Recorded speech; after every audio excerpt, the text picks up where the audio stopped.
Hello and welcome to another episode of Live Feed with your host, Rich Santiago. Live Feed is brought to you by Traveling Tech Teacher. For your digital resources, check out travelingtechteacher.com. Also brought to you by thebullyexposed.com, a 501c3 nonprofit organization. Okay, so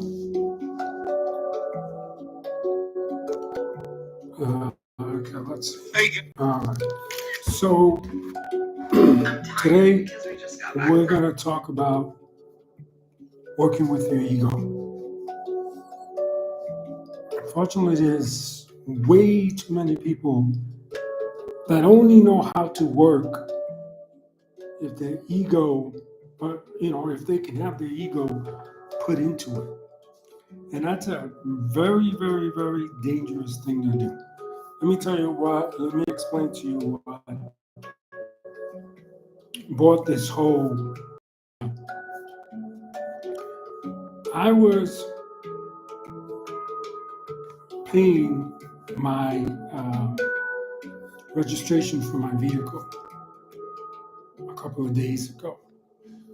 And in the system that I work with may not be like the system you're used to working with. So let me explain it to you. So you have what we would consider the DMV, right? You go to the DMV and you have all your proper paperwork, your insurance, everything. And our DMV says, okay, great, you got all the paperwork. Now you have to make the payment.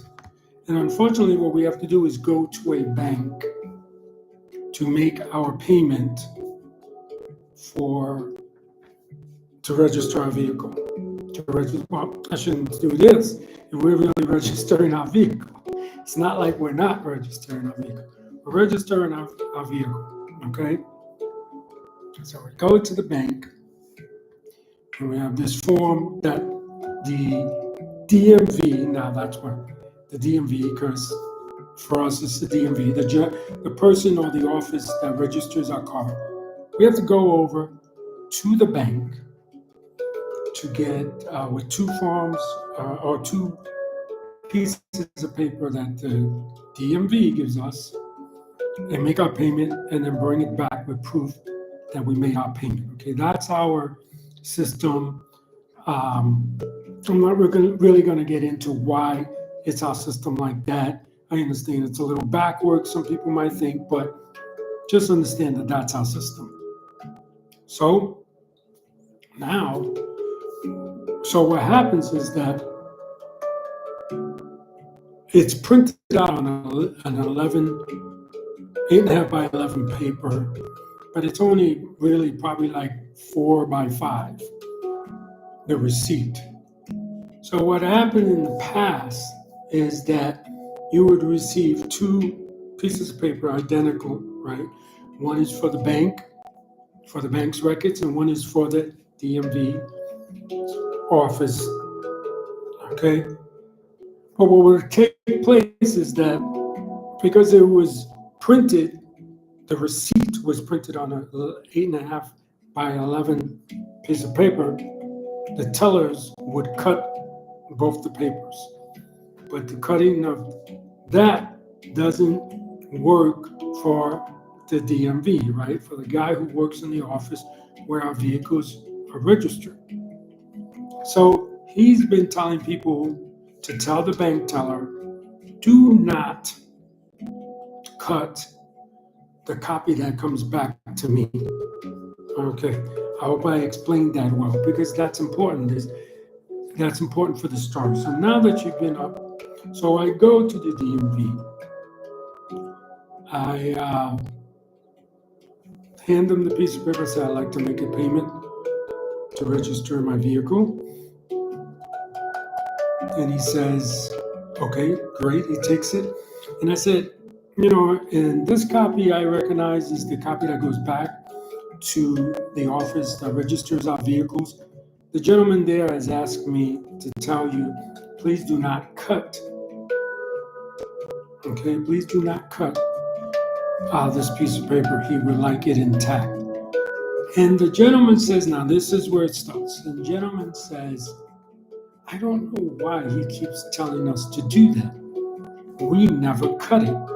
And I said to him, no. Unfortunately, you guys do cut it. You do cut it. You know, and there's no problem. You do cut it. He would like it not to be cut. And the gentleman insisted that he does not cut the paper. And that's fine. I said, yeah, I don't know. You're the guy cutting the paper. If you are exactly the guy cutting the paper, but it gets cut. I've been getting my vehicle done here for 3 years. Okay, and in the 3 years that I've done them, and I have 2 vehicles, so keep that in mind. So what is that? That's 6 times I went to this bank, right? One, the first year for both my vehicles, the second year for both my vehicles, and I'm about to go there a 3rd time because I'm about to register my motorcycle. So I've been there 6 times already. I've been there three and a half years. So I've been there 6 times. Every time, and I explained this to the guy, every time they cut the paper, he turns and says, no, we don't. And this is, and he proceeded to start an argument with me, you know, and it's not an argument. You were not there. You were not the guy who I registered my 2 vehicles for the past 6 years. So you don't know what is happening. And so this guy just, his ego takes over, unfortunately, because he's animate and trying to tell me something that I know is a fact. Something that all I have to do is go to the DMV. I gotta put my air quotes on. Just go to the DMV, tell them, can you please give me the receipts that you received for the past 6 years, and I can show them that they have been cut. So it's not a statement that I'm making, it's not an opinion that I'm making, it's an actual fact. But his ego was so hurt that he could just not say, wait, I've never cut them. No, not you. Other people have. Oh, okay. And just let it go at that. You know, he decided to try and prove his point, which he couldn't prove. He tried to prove his point of, we don't cut the piece of paper when you actually do. Or not him, but when I say actually do, I mean the whole department or bank. You know, and this is very dangerous. And people, why it's very dangerous? Because if you have an important job, like a police officer, you can end up shooting somebody over this disagreement of facts, you know, or any other thing. You know, you can end up getting into an argument or a fight with someone and accidentally do something that hurts them severely, simply because you couldn't face the fact that you may not know what your other co-workers are doing. You know, I used to work for the Postal Service, and this is something that happens a lot in the Postal. Something that occurred, you know, the customer might have facts that it occurred, but the person who's not involved at all is so hurt that someone has said something bad about his job. You know, I'm a postal worker. I know that there were some postal workers that don't know, to be blunt, their elbow from their, I don't want to say it because I don't want to get banned or anything, but they don't know their elbow from their, you know what. So if they make mistakes and that person comes up and they're upset. They're not upset at me, and I know that. They might say words like, "Oh, you guys at the Postal Service don't know how to do your jobs." I don't take that personally because I know the person's just upset. You know, the last guy that came here, he did this and he did that, and he damaged something. You know, do I know if that occurred or not? No, I don't, because I was not there. So why would I sit and argue with a person who was there? And to me, that is what I call, and lots of people do, uh, working with your ego. You know, whether you're a policeman, then you're policing with your ego. Whether you're a mailman, you're delivering mail with an ego, or whether you're a teller at a bank and you're banking with your ego. Don't do your job with your ego. Okay? Someone turns around and has had a rough day and they're telling you something has happened and you don't know whether it happened or not, don't speak about it. You know, I can remember times when I was a mailman that if I'm new to a particular route, and somebody will come out and say, you guys are horrible. You know, you guys don't know how to do your job. Okay, I understand you're upset, but I'm not going to argue with someone about whether I know or don't know how to do my job. Or I'm not going to argue with someone about an event that I don't know. Cops, this happens to cops a lot. Cops, their biggest problem with cops is that if they tell someone to do something and that person actually knows that the cop can't tell them that, you see a lot of videos online where cops will come up to someone that's just walking and say, I'm going to stop you. Let me see your ID. And it's like, well, you could only ask for my ID if I'm doing a crime. So what crime do you suspect me of doing? Well, none. A lot of cops think, well, and I know I'm going to get crap from a lot of these types of bad cops that say, well, you're not a cop. You don't know what it's like to be a cop. I don't have to know what it's like to be a cop. If you're breaking the law as a cop, then you're breaking the law. Or even a citizen can see that. So you have these cops that think, well, every time I interact with the public, I need to ask them for their information, ID or something. And that's not true. You have to have articulate suspicion uh, to be able to go that far into your investigation. They say, I'm investigating, whatever. It's more feelings. People have the feeling that somebody is walking down the street and they're up to no good. So they call the police, and the police come out there, and that's okay. Come out. Come out. You want to talk to the guy? Fine, talk to the guy. Hey, how you doing? We got a call that there's a suspicious person out here.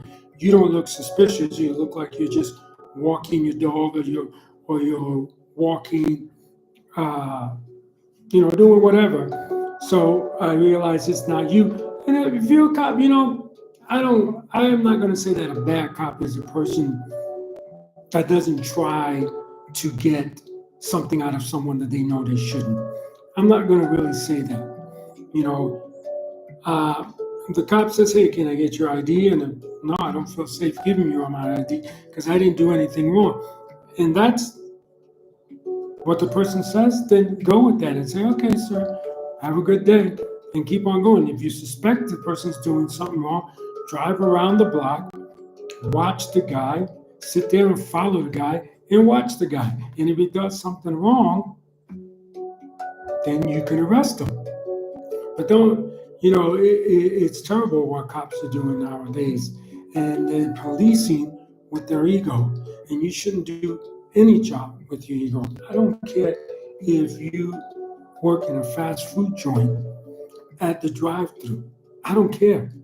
Don't do things, or work, I should say, or even do things, with your ego. And then when your ego gets hurt, you want to either lash out by hitting someone or lash out by using profanity or whatever. Just don't do it.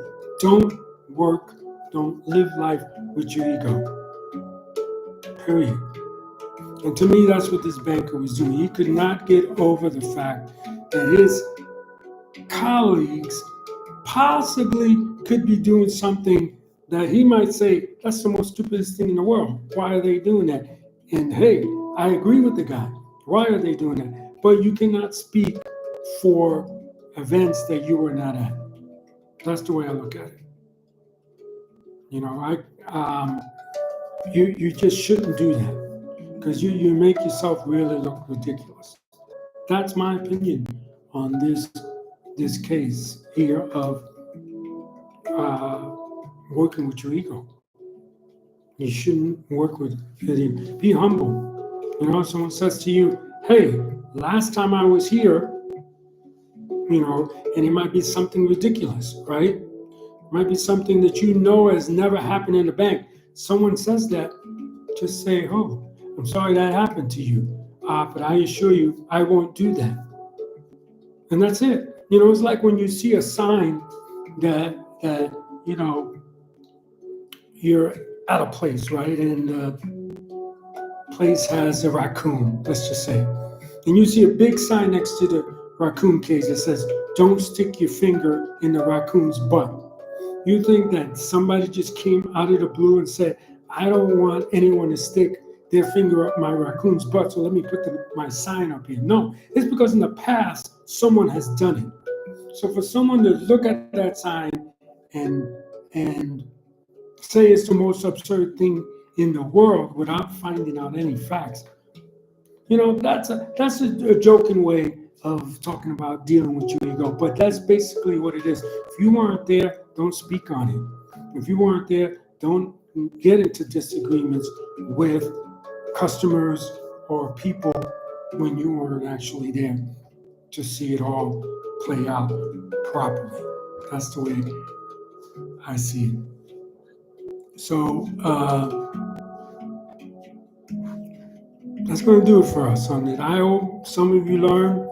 I like to hear what you have to say. Have you ever been in a situation where you felt somebody was banking or policing or delivering the mail or maybe giving you a hamburger with their ego, and the ego got hurt and they went, you know, to the extreme? You know, I saw a situation where someone,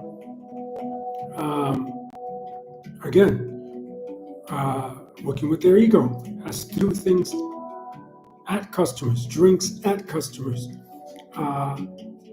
threw their food at customers because their ego got hurt and they had no other way to deal with that, and they don't have the emotional intelligence to deal with it. So physical crap happened.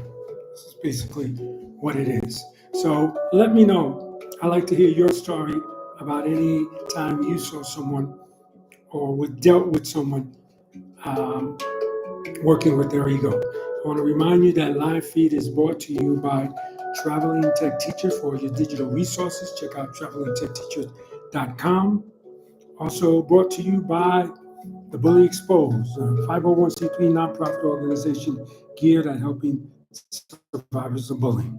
So that's going to do it for us, and I want to remind you, okay, that this month is Anti-Bullying Month. So let's do something about that. We're going to try our very best to do one live a day for you guys. So tell me what topics you want to talk about as well, all right? Be sure to be kind to others, but more importantly, be kind to yourself. Bye now.